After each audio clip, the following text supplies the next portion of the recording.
All right, what's up, guys? We are live. I'm Faraz. Zach is here as well. Tell me, did you make it?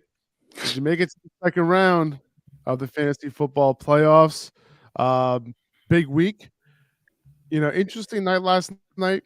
Not a whole lot of huge performances in yesterday's Yeah. game. If you started Aaron Jones, got it done for you. If you went for the Hail Mary with AJ Dillon, I don't know where that game came from, but he was used near the goal line and he was able to get in a couple times. So that listen, I was not about that starting AJ Dillon life in my fantasy football players unless I was super desperate. I mean, that was an interesting one. Yeah. That one kind of came out of nowhere. I wasn't expecting that. Aaron Jones, we know he was going to get the workload. And you look at the box score for AJ Dillon, he only had 11 carries. Aaron Jones had 17. He had those 2 touchdowns and a couple catches that really helped his production. That was his best performance of the season in terms of fantasy points, right? I think so. Kind of came out of left field. It was to the expense of the receivers. And I know, Faraz, you were sweating a little bit last night watching that game. I don't know if you were awake. Did you go to bed before that? Were you No, I couldn't go to bed, dude. I couldn't go to bed. I was sweating it out. I needed like a little bit more than 8 points from 8 PPR points from Christian Watson, and I won the game on that last catch for like 8 yards or whatever it was. Like that's literally what it was, and it was like I think there was only like a little bit more than 2 minutes left in the game, and I knew this was going to be the last Packers drive because they were already up.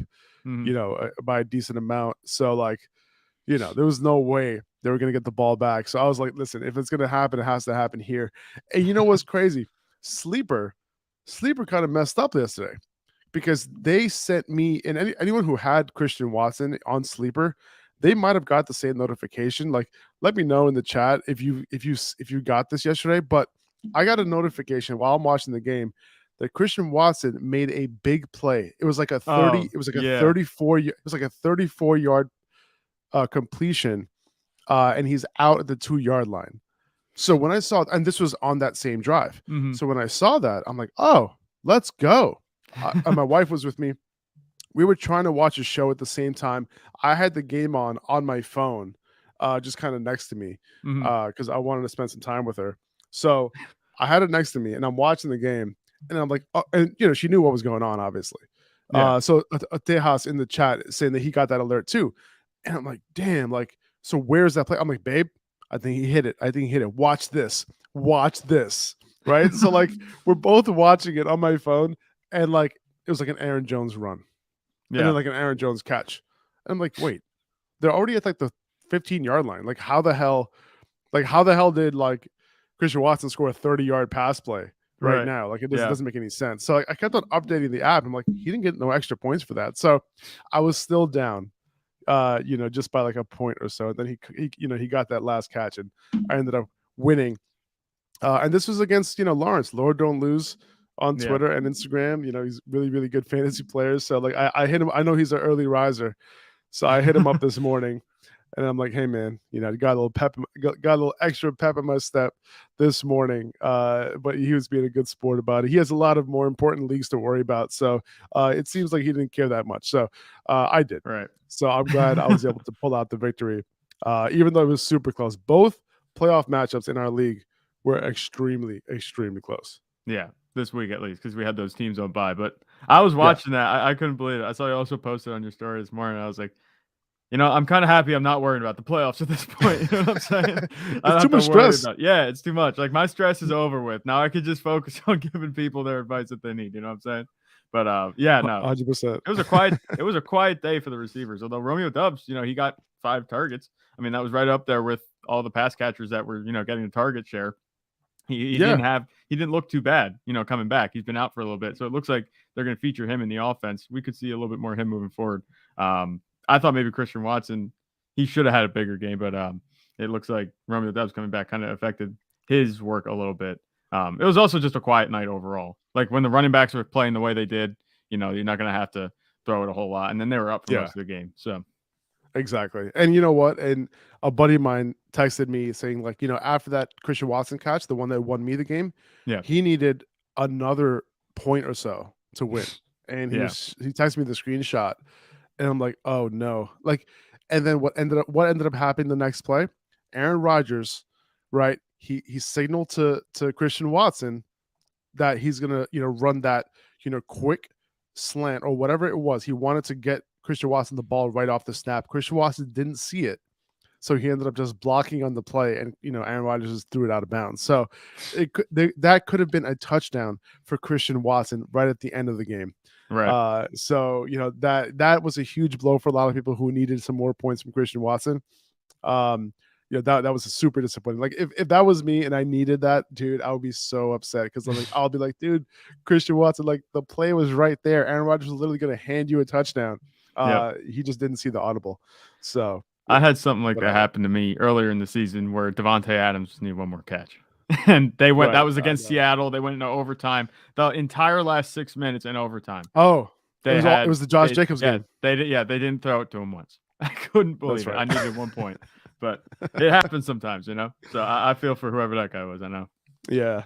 So, listen, guys, if you made it all the way to semifinals in your league, congratulations. Let's do the damn thing. All right, let's win the championship. Let's win some trophies. We got to talk about the waiver wire today. So some must adds, some guys that you could potentially plug in this week and next week. Yeah. My mic was off. I had to fix it. So like there's a few guys that you might want to add this week, not only, to, plug in this week, but potentially the next 2 weeks. Okay. Right. If you didn't make it and you lost, it's okay. And if you're listening to this, even though you lost, we appreciate it. And it's good to pay attention to what's going on, because if you don't pay attention to what's going on, you're not going to have the upper hand going into next year. Right. Okay. And maybe you missed Trevor Lawrence's big day. You know what I'm saying? You got to pay attention 100%. To things. It's true. All right. So let's get into the waiver wire show. Let's get it popping. But first, can we just talk about Jalen Hurts real quick before we get into that? Like, that's big. He has a shoulder. He's big news, dude. He has a shoulder sprain, right? He's most likely going to be out this week, and he might even be out for week 17, right? Yeah. Depending on what they want to do, depending on if they win this game. If they win this game, there is a chance that they clinch the number 1 seed, if I'm not mistaken. Yeah, it's not a chance they do. Right. Yeah, so now it's one of those things where if that happens, they might not need him to play in week 17.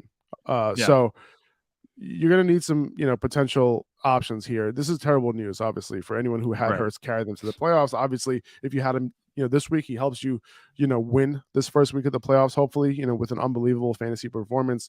But we have to move on, right? Gardner Minshew is going to take the reins while Hurts recovers. So Zach, you have a few options at QB, right? That you might be able to pick up off the waiver wire, or maybe you already have rostered potentially.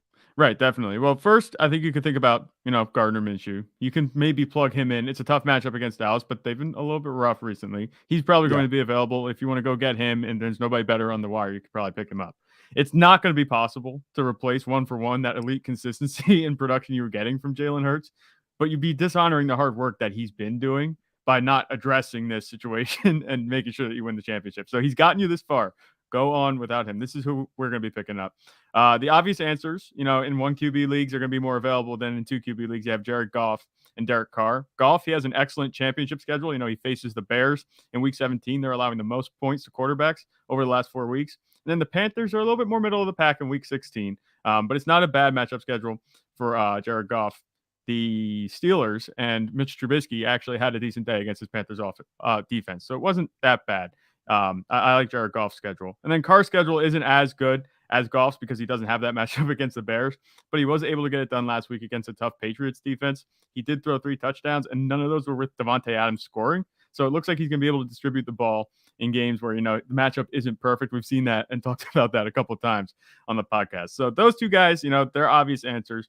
They might not be as widely available. You can also pick up Daniel Jones. I don't really trust the offense's playmaking ability, to have that upside that Jared Goff and Derek Carr have, but he's a safe floor play. We've seen that all season with his rushing upside. And Saquon Barkley, if he gets back into a groove, maybe there's a pass touchdown or 2 to go to him, and that could, buoy his production a little bit. And then a couple guys who they're going to be available pretty much everywhere. Zach Wilson and Brock Purdy. Wilson, he has a great matchup this week against the Jaguars. They're allowing the 5th most points to QBs on the season, 6th most in the last 4 weeks. And then Brock Purdy, he's in a good situation. He should continue to be efficient against middle of the pack schedule down the stretch. Games against Washington, Las Vegas. Las Vegas could be a good one. I'm not sure how much they're going to be playing for. Maybe they might have a spot locked up. They might be locked into a spot by that point. But as long as he's efficient, he has his playmakers around him, and his offense continues to play well in the defense, I think you could trust Brock Purdy if you need to in a pinch. Yeah, no, I hear that. I think I like Daniel Jones more than you this week against Minnesota. I'm always going to pump the brakes with Daniel Jones. I don't trust him 100%. He did have a tough. It was a rough outing last week, just a couple nights ago, actually, two nights ago. So yeah, I'm not sure how much I trust him. That was his worst fantasy performance of the season. This past week. And, besides that, he's had a very solid floor. But it's really, because honestly, like he had a decent day. It's just that Saquon was doing most of the work in that game with Washington up. But against Minnesota, a team who's probably going to put up some points against the Giants, you can see him potentially have to do more. I do like his rushing upside as well. So I think against Minnesota, I think Daniel Jones is a very solid streamer this week. If those other options aren't available. Do you think he has the upside of guys like Carr or Goff? I just don't see it. I think he's like I said, more of a floor play. I think he has a higher upside. I think he has higher upside than Carr because he has a higher chance to rush one in. He has a higher chance of just rushing for like 60 yards, in a game and then potentially throw a touchdown or two. So that's why I think his like weekly upside is always going to be higher than Derek Carr. I think Derek Carr can be a solid option, but he is somebody that I definitely don't trust. Like if you're looking for a high floor option just to give me points, I'm going with Daniel Jones personally. That's fair. I can see that. Yeah. I just I liked what I saw from Derek Carr last week. It's tough because like I said, it was a tough defense. And Devontae Adams, he had a quiet day. Darren Waller's back. Maybe he turns it on down the stretch. Like I said, he's kind of been, backwards. If he's in a good matchup, we expect him to do well. He doesn't, and vice versa. So we'll see how that goes. But like I said, he has an all right schedule. It's not that bad. Yeah. We got a couple of comments here. Kevin is asking Minshew or Cousins to replace Hurts. I mean, it's definitely Cousins here. Yeah, right. You have to. Yeah. And then Joseph's asking, he just lost Hurts. Should I start Brady or Goff? It'll probably be Goff for me. Yeah, that's what it would be. I mean, I'm not sure who do the Bucs play this week. I know that Jared Goff's Week 16 matchup isn't as good as Week 17. It's a good matchup. I mean, Brady is going up against Arizona, so it's a good matchup this week. You might be able to get away with. You could go Brady. Yeah, I think I'd rather go Goff. All right. Yeah, if you're playing the matchup game, that's one thing. I think his receivers have a little bit more upside. It was Russell Gage who caught 2 touchdowns for Brady this past week. I don't know how often that's going to happen. Yeah, no, it's not. Yeah, so just keep that in mind. But I think both are solid streaming options this week. Yeah. Okay, sounds good. Let's get into the waiver wire. It's interesting, man. Like Zach Moss, and Deon Jackson, the situation. If I'm trying to choose between Zach Moss and Deon Jackson, I think it's harder than it looks. Yes, Zach Moss got most of the work, and Jackson hardly saw the field in the second half. But it was a game script in which the Colts were just pounding the rock the entire second half, right? Now, it's a good matchup against LA. So I think both running backs are in play. And if I had to choose one right now, it's probably going to be Moss. And that's because of the usage that we saw this past week. But at the same time, like I wouldn't be surprised if Deon Jackson played a bigger role than he played against Minnesota, especially if the Chargers go up in that game. All right, I have Jackson down at number 4 on this list, but I think both running backs are the priority running back ads this week. I'd probably have both ranked outside the top 24 this week in my ranking since I'm, projecting some sort of timeshare between the two guys, and it's going to be an ambiguous timeshare at that. But I do think both guys have some upside in this particular matchup. I think that's 100% fair. Against the Chargers, they've been pretty bad against the run. I'm not sure how much I trust them, though, like you said. The whole reason I think I agree with you, Zach Moss would be the pickup over Deon Jackson is because of that workload that we saw. But also with Deon Jackson, when he's come in and he's filled in for Jonathan Taylor, pre-Zach Moss, he did a little disappearing act sometimes. He wasn't always fully involved in the offense. It seems like they're willing to feature Zach Moss as an early down back, with Jonathan Taylor out at this point, and that's really all you can ask for in this offense. He had those 24 carries, like you said, against the Vikings last week. can't believe they literally committed to the run. They didn't throw hardly at all in the second half. So I wouldn't expect a heavy workload like that maybe this next week, but I think he'll have enough touches to be at least fantasy relevant. He's not going to replace Jonathan Taylor on his own, but I think Zach Moss has a higher chance, produce on a more consistent basis than Deon Jackson. I think Deon Jackson might be a bit reliant on catching some passes out of the backfield, where Zach Moss is going to be more consistent for you on a week-to-week basis. Yeah, I can see that. And I think when they get near the goal line, Zach Moss will probably, get that work. So it's close. I mean, if I had to tell you who the better player is Deon Jackson. Like Zach Moss did not look good last week at all. No. And, it's part of the reason why they lost the game. I feel like if they gave the ball to Deon Jackson, at least he has a chance of, making some plays. And we haven't seen Zach Moss make a play in the NFL yet since he since he joined, even though I did like him coming in to the NFL, but he hasn't proved that at all at the NFL level. Right. I have DJ Chark at number 2. I didn't love Chark this past week, for good reason. But I'll be back in this week against Carolina. Coming into week 15, Carolina was giving up the 4th most fantasy points to perimeter wide receivers over the last 8 weeks. So if Chark is available, I'd look for him to potentially have, close to those, close to 100-yard games that he's had in the 2 weeks prior to the Jets game. Yeah, you have to feel like he's good for a long touchdown and a good matchup pretty much every week. Jared Goff is playing well. And even in a tough matchup against the Jets last week, he played relatively well. So I was wondering if that might rattle him a little bit, having that tough matchup. It doesn't look like it did.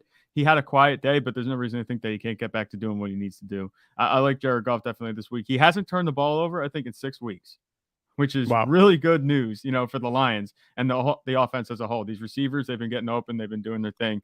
The offenses look good. So I'm all in, like you said, on DJ Chark. And if he's not on your roster, on anybody's roster, definitely you want to get your hands on him. He shouldn't be sitting on the waiver wire going into this matchup. Now, if I had a flex play this week and I had to choose between Zach Moss and DJ Chark, it would be DJ Chark. Yeah. If I needed, but the reason why Zach Moss is at number 1 is because he's a running back, and a lot of people had running back troubles, so Zach Moss is at number 1. But otherwise, I'm going DJ Chark if I'm choosing between the 2 guys. Yeah, the positional value rules there. Yeah, exactly. And same thing with Treylon Burks, who I have at number 3. If I knew that Burks would be back this week, he'd probably be at number 1, but I just don't know that for sure because, he would be an extreme outlier if he didn't play this week.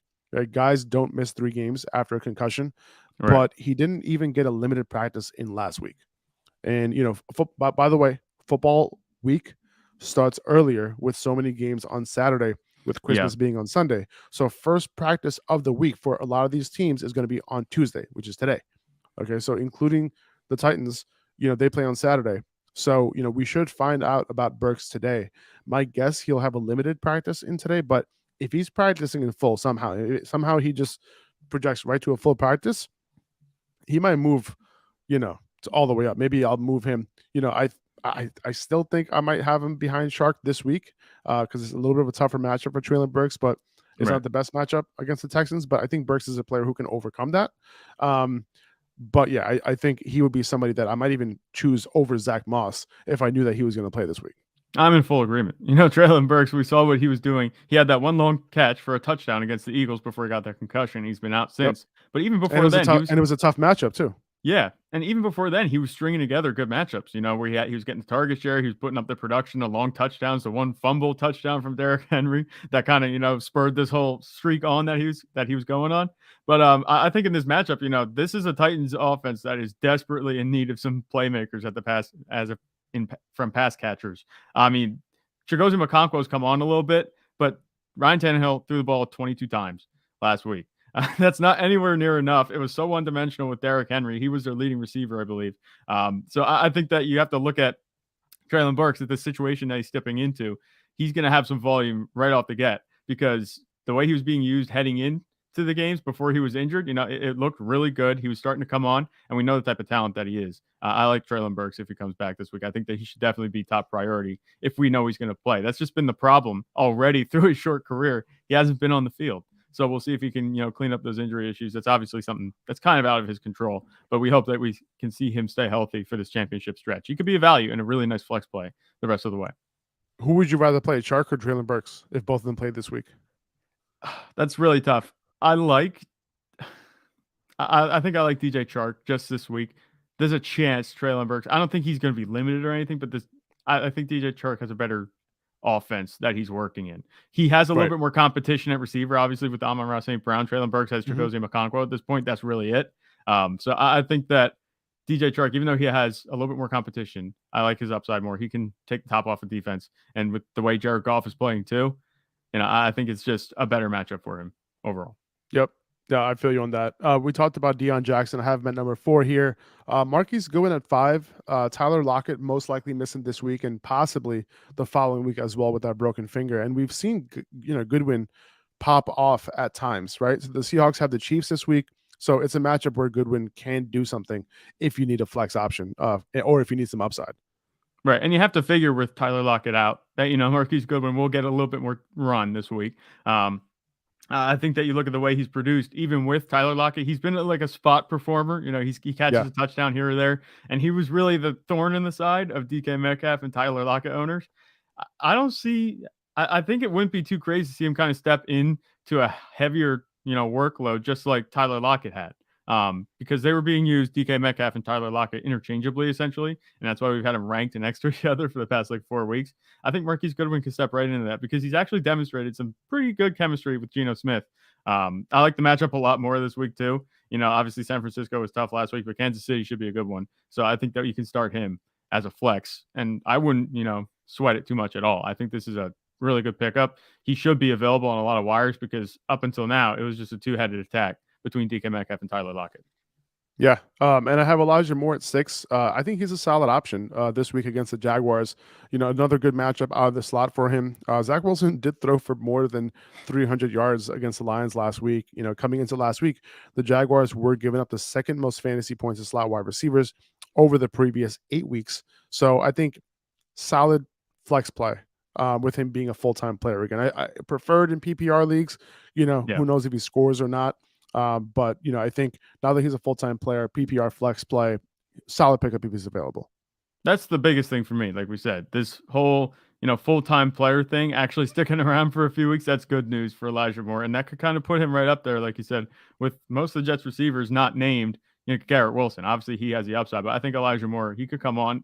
There was a little bit more chemistry between Elijah Moore and Zach Wilson than we'd seen in previous weeks. I think that we can trust him a little bit more. He could pick him up. He's on the wire. I don't like him as much as the other receivers. Obviously, at the top of this list, DJ Chark, Treylon Burks, Marquise Goodwin, but he can get it done. There's a chance he might be picked up already. He had a couple good weeks. And Mike White should be back after this week, right? So for the second round of playoffs, for the second round of the championship, because assuming it's a 2-week championship, right?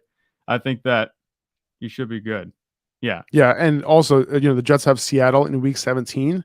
The perimeter against Seattle is tough, right? They've been defending perimeter wide receivers very tough, but the slot has been vulnerable. So Elijah Moore, again, can potentially be a flex option in week 17 for your championship, if you're desperate, obviously. Right.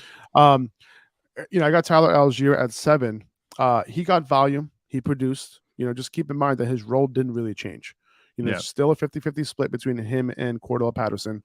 There just happened to be, more overall volume available for the running backs this past week. And, this game did show us that the volume can be there. So that's good. That's why he's a solid pickup. The game scripts the next 2 weeks against Baltimore and Arizona can be favorable for the Falcons. Like at least have them, as neutral game scripts.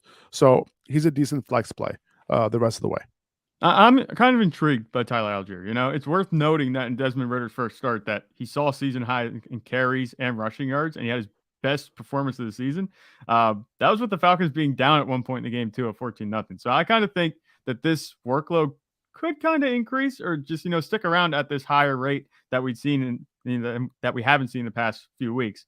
I wouldn't be surprised to see the Falcons, just test the rookies that they have down the stretch. It definitely doesn't mean anything this season long term, so they could just run Tyler Allgeier and see what he can do. I don't think they're just going to leave Cordell Patterson out, but there's a chance that they just say, all right, let's see what Tyler Allgeier has to offer for us, if he can build up a little momentum heading into the next season. He's tallied double-digit carries in all but 3 games he's played this season. I don't think there's not much more you can ask for out of a waiver wire pickup. He's been on the wire. He's a pretty good candidate to get double-digit carries each week, and that's really all you need from a guy that's on the waiver wire who just had a week like he did. Yeah, no, I agree. That's a good point. It's possible that the overall volume for that entire backfield increases moving forward. And didn't didn't Caleb Huntley like tear his Achilles or something like Yeah, that? If he's I'm not out. mistaken. Yeah. He did, right? Yeah, he did. That absolutely sucks for Yeah. Caleb Huntley. Yeah, Achilles injury for Caleb Huntley. So, most likely they also, if I'm not mistaken, they also cut. Who was that other running back that they had? I think they still have Avery Williams, if that's who you're talking Yeah, about. they still have Avery Williams. Yeah, that's right. That's right. So most likely this will just turn into a 2-man backfield Right. for the most part. So that kind of increases the floor a little bit more for Tyler Allgeier moving forward. I got Juwan Johnson at 8. Like I mentioned yesterday, 7 touchdowns in his last 6 games in which he didn't have to leave the game with an injury. There's no tight end right now in the league who's scoring touchdowns like him, right? So pick him up, start him. Even though the matchups don't seem ideal, it's like he's a tight end 1 at this point. Low end tight end 1, but touchdown dependent. But like, what else do you need from your tight end, right? Like, it's literally like you're scratching and clawing when it comes to like any tight end past like the top 6 or 7. Yeah. Hey, touchdown dependent means a lot more. It's a lot more alarming for a running back or receiver than it is a tight end, because it's also good to know that, he might be touchdown dependent, but you just said 7 touchdowns. I love like how many weeks? I love touchdown dependent tight ends. Yeah, so like that's what you want. It's the funniest thing we're saying at this point. But you look back at the healthy games that he's had, the past 5 weeks, he played 4 of them. Obviously against San Francisco, he got injured in that game, I think. But Atlanta, 22 points, and then he had 12, 15, 13 the weeks before that. Like, that's consistency that you're not seeing really out of any other tight end besides Travis Kelce. So at this point, there's no reason not to pick him up. As long as the streak, I bet on this streak continuing faster than I would bet on a guy like Trey McBride or someone else that you're going to pick up on the waiver wire having a big game. Yeah, no, I agree. Darius Slayton at number 9. He has a good matchup this week against Minnesota. He does run he's been running lately. He's been running a lot of his routes on the right side, where Patrick Peterson is, and they've been playing a lot better on the right side. The left side is really where, the vulnerability is. So, it's a good matchup on paper, but I still think low end wide receiver 3 for Darius Slayton this week, just because he's going up against Minnesota. Yeah, I think that kind of fits. I'm not a big fan of Daniel Jones, but this matchup is pretty good. Darius Slayton, he's kind of been, like we said, the de facto number 1, but the passing work hasn't been all too reliable. We saw Saquon Barkley kind of come back and do his thing last week. I wouldn't be surprised to see that continue this week. They don't have to lean on Daniel Jones, and they actually have a leg up now on Washington, for the playoffs. I think that they might have something to play for. They'll be in a good game script for Darius Slayton. You could pick him up. I think I wouldn't trust him as much as the guys like we mentioned before, but he's been a solid floor player for you the past few weeks, and he'll continue to do that. I don't see that stopping against Minnesota. Yeah, I agree. And Jahan Dotson, I think he probably has more upside than Darius Slayton. He moved around. Dotson moved around a little bit this past week against the Giants, but he ran routes out of the slot and on the right side 78% of the time. And those 2 spots are where the 49ers have been vulnerable.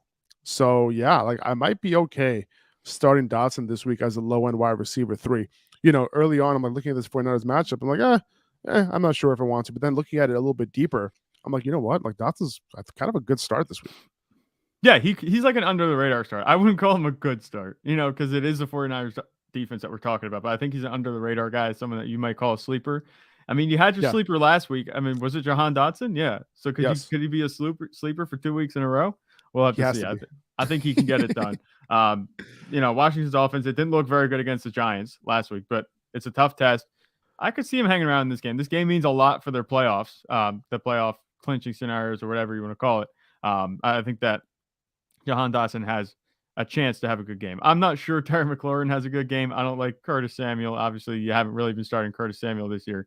But Jahan Dotson, since he's come back, like you said, and he's back fully from that injury, he's been producing. He's been able to get it done for you. And granted, that's been 2 games against the Giants, but it looks like he's kind of here to stay, where I was writing him off a little bit. So I'll give you your props on that one. You had this one called about 2 weeks ago. The 49ers have given up the 8th most receiving yards to wide receivers over the past 4 weeks.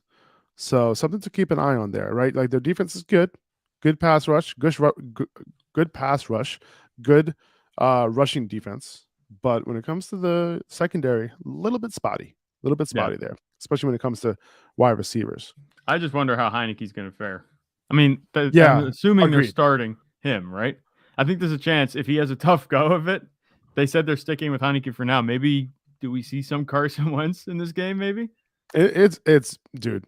I wouldn't be surprised. I would wouldn't not be surprised at all. And that wouldn't be necessarily a bad thing, I don't think, either for Jahan Dotson. I mean, he had 4 touchdowns in the first few games. He was leading rookie receivers in touchdown catches with Carson Wentz at the helm, obviously before he was injured. Right, exactly. So let's see, who else do I have here? Chigoziem Okonkwo, Treylon Burks, like I mentioned, he might be back this week, but still, like Okonkwo, he did run more routes than Austin Hooper this week, but barely. Like I think it was like one more route or 2 more routes or something like that. So it's still pretty much a 50-50 split in terms of routes run between these 2 guys. So that's not ideal, but he's so good that, when they get to the red zone, that sort of thing, play action, Okonkwo is always going to be an option, right? Yeah. So again, with the landscape of tight ends, I think Okonkwo is still, even with Treylon Burks back, I think you can still stream him. Yeah, I think he's absolutely a streamer. I think he's a higher end streamer than a lot of these guys. I mean, maybe outside of Juwan Johnson, but the tight end position, like you said, as weak as it is, the Titans passing game was anemic, last week. Like I said, Ryan Tannehill only threw 22 passes. I think he's a pickup regardless of whether Treylon Burks comes back or not. He was second on the team in opportunities behind Derrick Henry's 25, not close at all. But his primary competition is coming from Robert Woods and Chris Conley, who have been, just super quiet this year. At least it was last week. So I think that even with Burks coming back, it's just going to increase the pass plays that they run, and that could result in a higher workload even for Chigoziem Okonkwo than he had last week, because they were just getting away completely from the pass against the Chargers. Yeah, I hear that. The Texans have given up the 6th most fantasy points to tight ends over the last 4 weeks. So, it could be a decent day for Okonkwo. Right. And then Chris Moore on the other side of that matchup, going up against the Titans, we talked about how bad the Titans have been defending perimeter wide receivers, something that I didn't get right last week. I was talking about Josh Palmer and Mike Williams, both having really, really good matchups. Neither of them, could come through with, I mean, they had okay games, but it wasn't nearly the type of game that I thought at least Mike Williams would have. But it remains a good matchup. Chris Moore has been getting targeted. Now, here's the thing. Will Brandon Cooks play? Right? Will Nico Collins play? We don't know. I think Brandon Cooks was close to playing this past week, but I don't even know if they want to play him. They've been saying that the past couple of weeks, right? So I don't think it's kind of weird. I kind of feel like they're not going to play him for the rest of the year. They're just going to shut him down, right? That's what it feels like to me. Yeah, that's what it feels like, but it just also doesn't make sense. It's just such a weird situation with Brandon Cooks because he knew what he was getting into, when he signed a 2-year contract to be with the Texans during the rebuild. Right. And then halfway through the season, he requests a trade. He doesn't get it. And then he's been on hiatus. Maybe it's an injury, maybe not. We know he's a little bit disgruntled. It's just been a weird situation. So you're right. I don't know if we're going to see him back. I think even if Nico Collins comes back, Chris Moore could have a little relevance. I mean, not that either of these guys are big name receivers, but maybe they'll just help spread out the defense a little bit. They'll have to deal with somebody that isn't just a practice squad guy. But like you said, he has 2 really good matchups, I think, in the championship coming up these next 2 weeks. I don't like the offense still, so it's not like we're going to just say, oh, this guy has a perfect matchup and he's going to go off. No, but he should definitely be on rosters at this point, especially after that game he had against Dallas 2 weeks ago. And the Texans, they've been hanging around against good teams. They had Dallas and the Chiefs back-to-back, and they took them both to the wire. They easily could have won either of those games. They should have beat Dallas. Thank God they didn't. But I think that Chris Moore, in an offense that has looked a little bit better these past couple of weeks, could be a spot producer for you if you need it. My, it's interesting because he's been playing on the outside with Brandon Cooks and Nico Collins out. But when they've been in, or at least one of them has been in, he's moved to the slot. So in this particular matchup, I prefer him to be on the outside just because they're a lot worse on the outside than they have been defending the slot. So, we'll see how that one works out, but he's still a solid pickup regardless. Chuba Hubbard at number 13, the Lions, they might go up on the Panthers this week. That would be my assumption. Would you agree? Yeah, I think that could definitely be the case. I think so. So I don't think the Panthers have the firepower to match. Exactly, and because of that, I think it is going to be Chuba Hubbard on the field more than D'Onta Foreman this week. If I had to guess who had more snaps in this game between the two, I would guess Hubbard. He's been kind of inching his way closer in the rushing department as well, like between Yeah.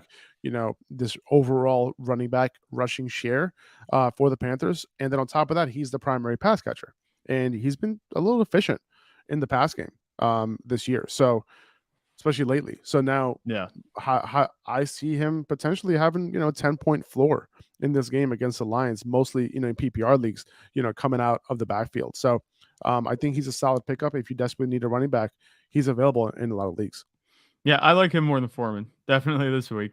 And maybe rest of the season, we'll have to see how this workload splits up. But he did run a lot more routes. I think it was 16-2 last week, over Deontay Foreman.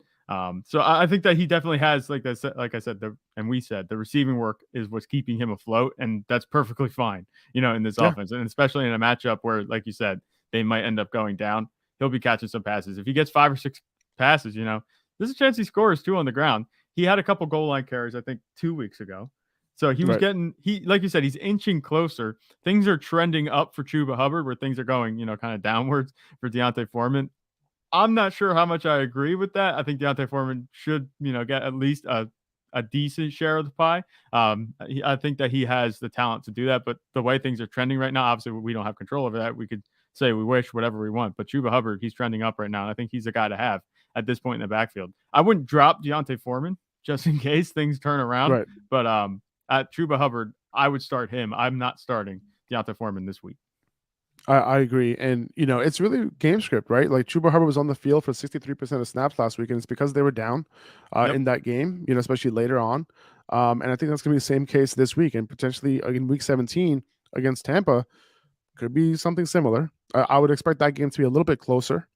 Division game, Tampa isn't necessarily the type of offense that's going to like just rain points on you, which is crazy to say, but it's true. So he is definitely in that game, particular game as well. Like he would be in flex consideration as well. I think so for sure. Yep. JaMychal Hasty at number 14 here.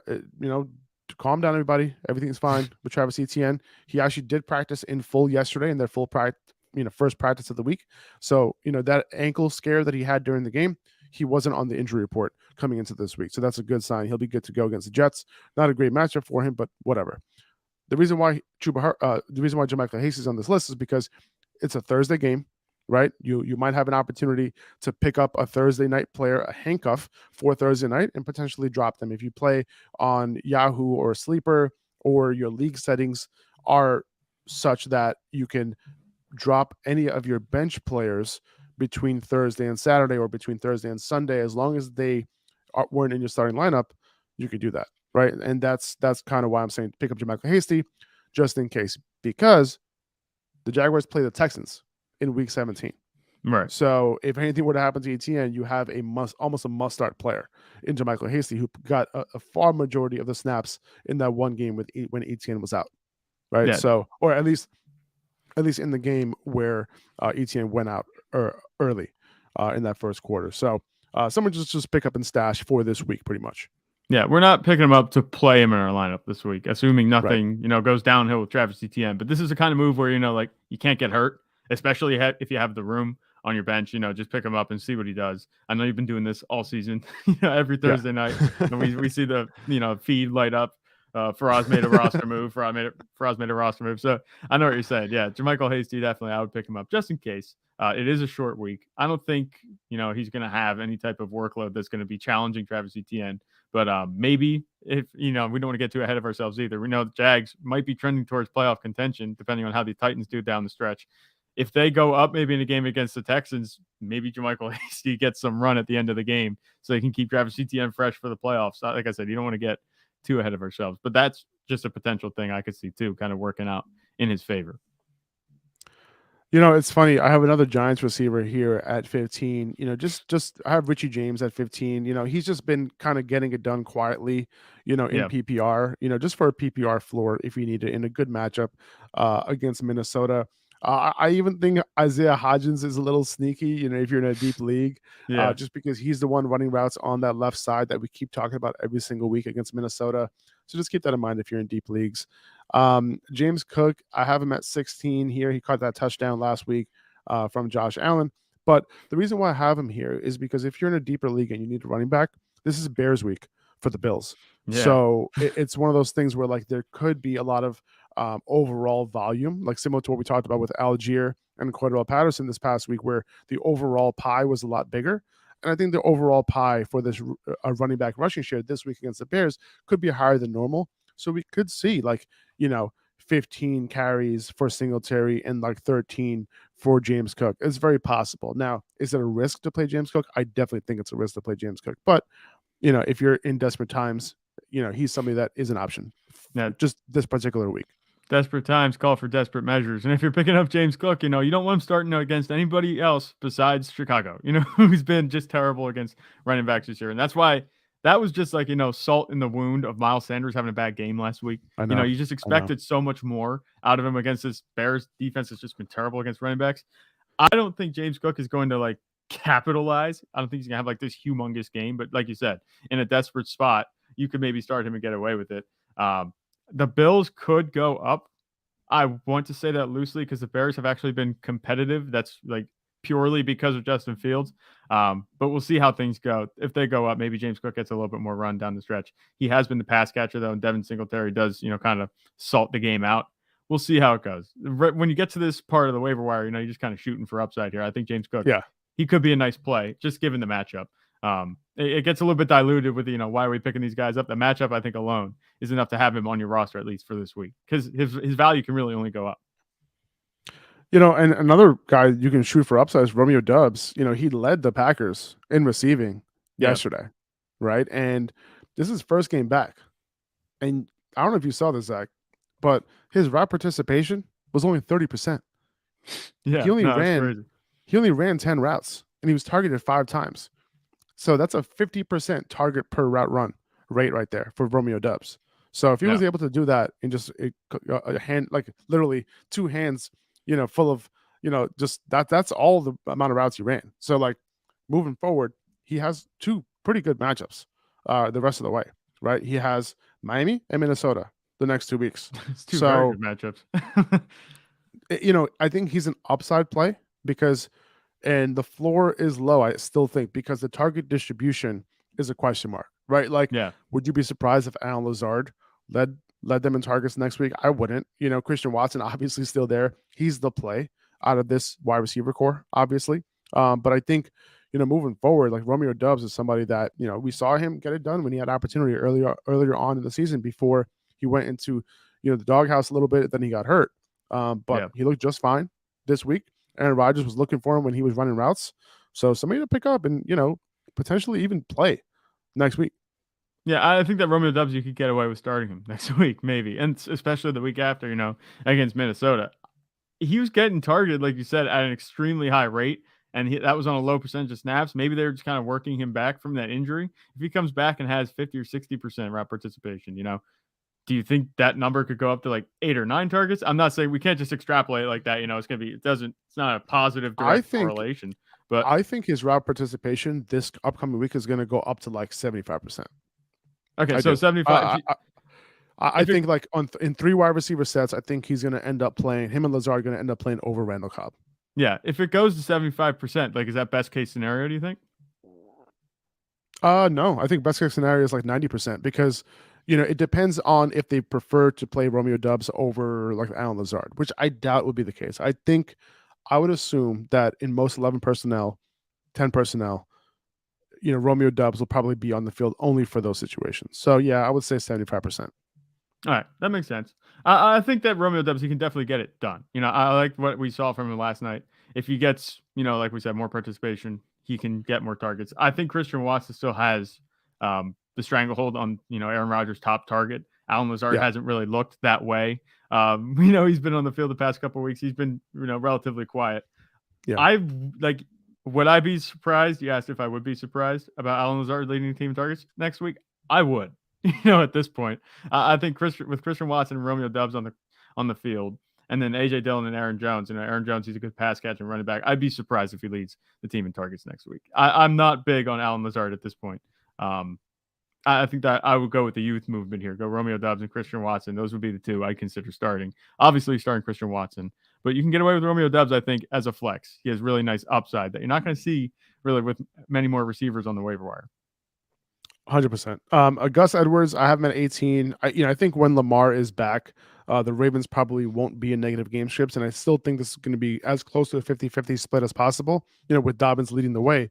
But I think it's very, very possible, like we talked about Allgeier, getting double-digit carries most likely every single week moving forward. I think we can say the same thing about Gus Edwards, especially if Lamar is back.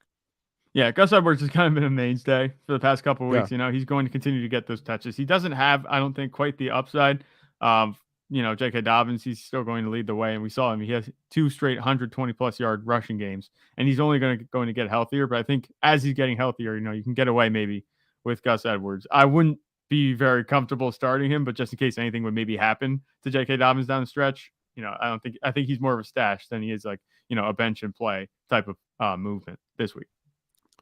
And Matt Collins, who's just been a decent streamer wide receiver all year. He had a touchdown this past week. Decent matchup against Pittsburgh, especially on that right side where he runs most of his routes from. But so he does actually have a good matchup this week, particularly. And then I got Khalil Herbert at 20. That doesn't really have great matchups the next couple of weeks against Buffalo and Detroit, and it's tough to trust him. This week he should be back this week, but he'll be back. If you need a what the heck flex play, obviously he's deeper than all these guys here. But my assumption is that he's going to eat into David Montgomery's workload a little bit. We saw that he had big play potential. So you have that to hang your head on. We saw that multiple weeks of maybe we should play Khalil Herbert over David Montgomery, right? Mm-hmm. And I think for a week or two, we were ranking him above David Montgomery. But then it kind of swung back in Montgomery's favor. But, if the matchups were a little bit better, like Detroit in week 17, not a great matchup. He has upside, floor of 0, but if you're shooting for it, sure, why not? Yeah, he's like a YOLO play. You know what I'm saying with YOLO. Khalil Herbert there, the other thing you can hang your hat on, you say he has explosive ability. Maybe he was getting, relatively close carries to Dave Montgomery is, they actually said that they were going to ride the hot hand before, he went down with an injury in this backfield. So you kind of can hang your hat on that too. He looked really good. I think you just got to kick the tires on him. I think there's no reason to leave him on the waiver wire. Somebody else could pick him up and benefit from him. I would just see what you can get with Khalil Herbert. It's a move. You're not going to get hurt, but it could pay off a lot, especially if he comes back and has a similar role to what he had before the injury. Agreed. Exactly. And that's going to do it, guys. That's our top 20 right there. In a deeper league, Russell Gage, he did have 2 touchdowns from Tom Brady. Just keep an eye on that. If Julio Jones is out again, not super dependable, but decent matchup. Demarcus Robinson also, I'm not sure if I trust him as much with Lamar, but Tyler Huntley has been targeting him. So deep PPR, flex play, 14-team leagues only. And that's really about it. That's all we got. Good luck, picking up who you guys want on your waiver wire this week. Tomorrow we'll be back with our quarterback rankings and our running back rankings for week 16 for the semifinals of our championship runs. Take it easy, guys. The home stretch, baby. The home stretch. All right, everybody. Good luck this week, and we'll see you tomorrow. Take it easy. Bye-bye.